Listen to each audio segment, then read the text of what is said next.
La frontière entre le Mexique et les États-Unis est une frontière entre deux États, c'est une frontière de géographie physique, vous allez le voir, mais elle est aussi linguistique, économique, c'est un enjeu migratoire, c'est donc un point de contact assez brutal entre le Nord et le Sud, elle est donc particulièrement intéressante à étudier.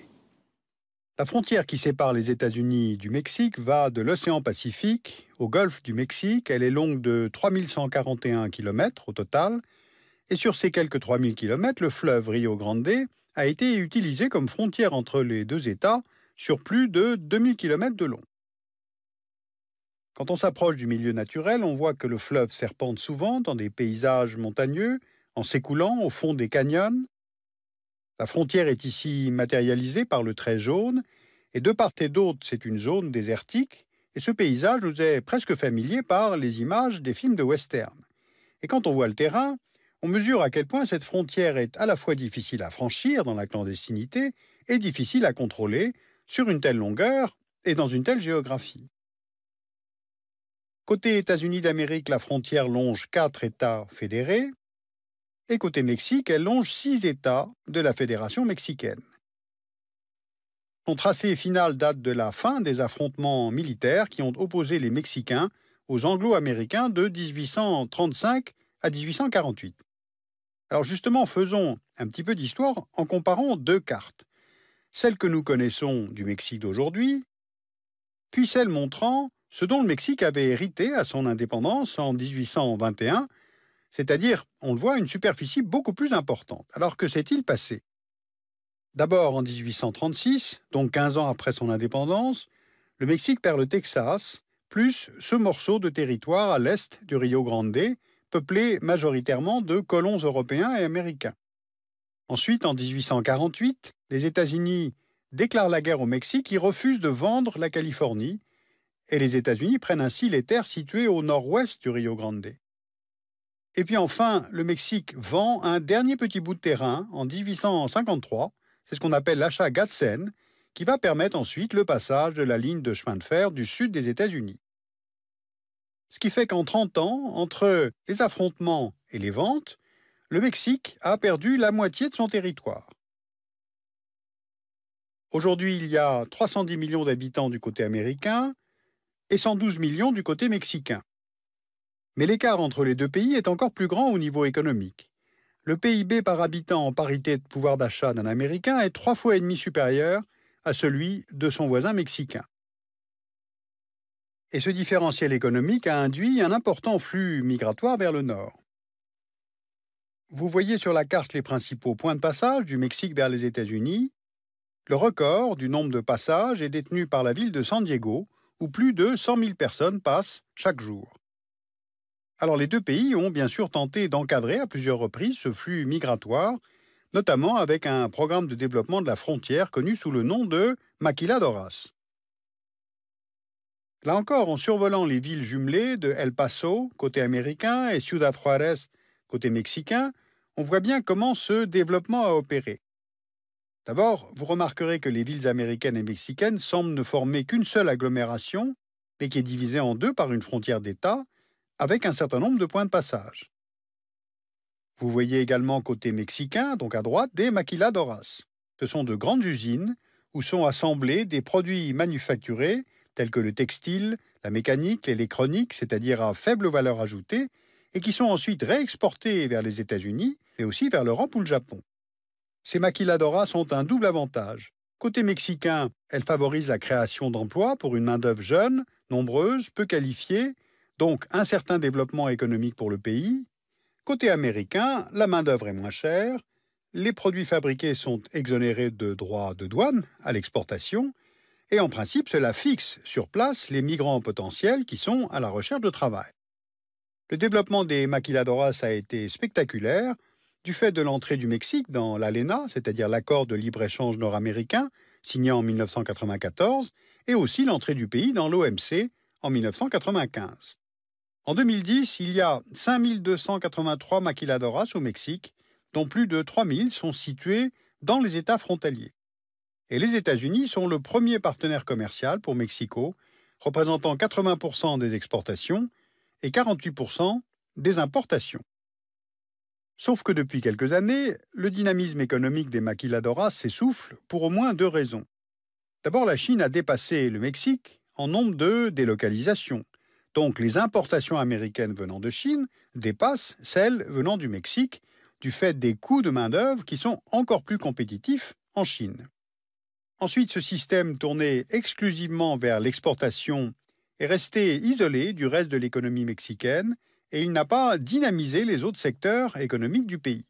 Donc cet essoufflement des maquiladoras se traduit par une hausse du chômage côté mexicain qui vient grossir le flux des migrants qui partent en clandestin vers les États-Unis. Donc regardons maintenant l'implantation des ressortissants mexicains aux États-Unis. Cette carte nous montre que la migration mexicaine est avant tout concentrée le long de la frontière américaine et dans l'ouest des États-Unis. Au total, les Mexicains sont 11,5 millions, soit 30% de la population américaine née à l'étranger. C'est la première communauté de citoyens américains nés à l'étranger. Les Mexicains constituent aussi la première communauté de clandestins, migrants entrés ou résidant clandestinement aux États-Unis. Cela fait environ 7 millions de personnes, soit à peu près 60% des clandestins présents aux États-Unis, selon les chiffres du ministère américain de la Sécurité intérieure. Et ce mouvement de population de Mexicains renforce dans son ensemble la communauté hispanique aux États-Unis. Si on ajoute migration et solde naturel dû à un taux de fécondité élevé, le nombre d'hispaniques devrait, d'ici 2050, passer de 15 à 30% de la population résidente aux États-Unis. À cette date, les Américains blancs ne représenteront plus la majorité absolue aux États-Unis. La langue est aussi un indicateur qui permet de mesurer l'importance croissante des hispaniques. Cette carte des hispanophones, installée de part et d'autre de la frontière, montre que la frontière entre Amérique anglophone et Amérique hispanophone ne correspond plus tout à fait à la frontière de souveraineté. En juin 2010, sur les 20% de résidents américains parlant désormais une langue autre que l'anglais à la maison, plus de la moitié parle l'espagnol, soit près de 37 millions de personnes. Alors tout cela entraîne parfois aux États-Unis des réflexes identitaires. Le politologue américain Samuel Huntington, qui est l'auteur du Choc des civilisations, estime dans son livre Who We Are que face à une communauté hispanique de plus en plus importante numériquement, concentrée dans certaines régions du pays, parlant une autre langue que l'anglais, provenant en partie de l'émigration clandestine et refusant de s'assimiler, eh bien la nation américaine risquerait finalement d'éclater. Ces Mexicains américains formeraient une sorte de cinquième colonne du Mexique. Elle pourrait revendiquer un jour le rattachement des anciens territoires mexicains à la mère patrie, sur lesquels elle aurait un droit spécial et historique qu'aucune autre minorité ne pourrait revendiquer aux États-Unis. Tout cela pour expliquer que, face à cette poussée migratoire qui est difficile à maîtriser, le contrôle de la frontière physique entre les deux États est devenu un enjeu important pour les gouvernements américains, et tout particulièrement depuis le 11 septembre 2001. Par son étendue et sa configuration désertique, la frontière que l'on voit ici entre l'Arizona et le Sonora favorise évidemment les trafics. Des trafics humains, avec les candidats à l'immigration clandestine, et de nombreux trafics de drogue. 4 cartels se sont partagés le contrôle de la frontière, Golfe du Mexique, Juárez, Sinaloa et Tijuana. Mais ce partage territorial est régulièrement remis en cause. Par exemple, dans cette région montagneuse que nous survolons actuellement, qui est située entre Sasabe et Nogales, 2 factions du cartel de Sinaloa se sont affrontées pendant l'été 2010, entraînant la mort de 21 personnes. Mais cette guerre pour le territoire oppose avant tout les cartels au gouvernement fédéral mexicain. Le président Calderón a lancé en 2006 la guerre contre les cartels, ce qui a plus en fait exacerbé la violence qu'elle ne l'a réduite. On estime qu'en 10 ans, il y aurait eu entre 25 000 et 28 000 morts. Côté américain, l'État fédéral a décidé en 2006 de procéder à la construction, le long de la frontière, d'une barrière physique et électronique qui s'étend désormais sur environ 1100 km. Le contrôle de cette frontière sud des États-Unis absorbe 88% des ressources humaines et matérielles du dispositif frontalier américain, sans compter les milices de citoyens américains. Vous voyez ici une de leurs photographies de propagande où ils ont pris soin de dissimuler leur plaque minéralogique avant de diffuser la photo sur Internet. Certains États frontaliers américains veulent même se passer des lois de l'État fédéral.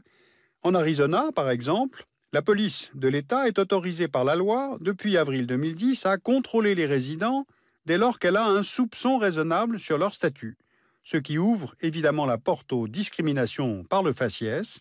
Donc, la Maison-Blanche cherche à empêcher l'application de cette loi en déposant une plainte contre l'Arizona. Alors que peut-on retenir de tous ces éléments? C'est un petit peu comme si on avait plusieurs sortes de frontières. La frontière linguistique s'estompe peu à peu, et ce des deux côtés. La frontière de l'emploi, elle aussi, est de plus en plus mobile. Beaucoup de Mexicains travaillent aux États-Unis et cela arrange les employeurs américains. Et dans le sens du nord vers le sud, les transferts financiers vers le Mexique sont eux aussi très importants. Et puis troisièmement, il y a cette frontière de sécurité. Les lois américaines, le mur qui a été construit se voudrait de protection, car la frontière de souveraineté nationale, elle n'est pas négociable et elle ne bougera pas.